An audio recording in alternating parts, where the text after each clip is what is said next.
আপনি কালকে বলে গেছেন যে আমার লড়াই সন্দেশখালি আর দুর্নীতির বিরুদ্ধে। আমি আপনাকে বলি, সন্দেশখালি সিঙ্গুরও নয়, নন্দীগ্রামও নয়।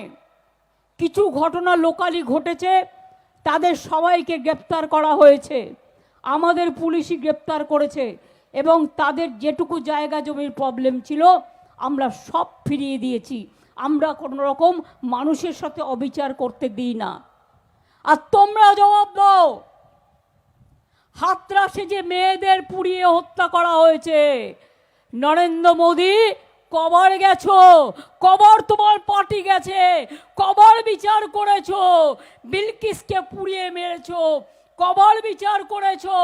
সাক্ষী কুস্তি লড়াই করত, মেয়েটা পদ্মশ্রী ফিরিয়ে দিয়েছে, লজ্জা করে না?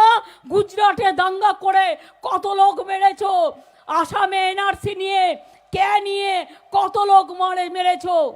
সন্দেশখালিতে কেউ তো মারা যায়নি, তাদের সবটা দেখে দেওয়া হয়েছে, কারণ এখানে আমাদের সরকার আছে।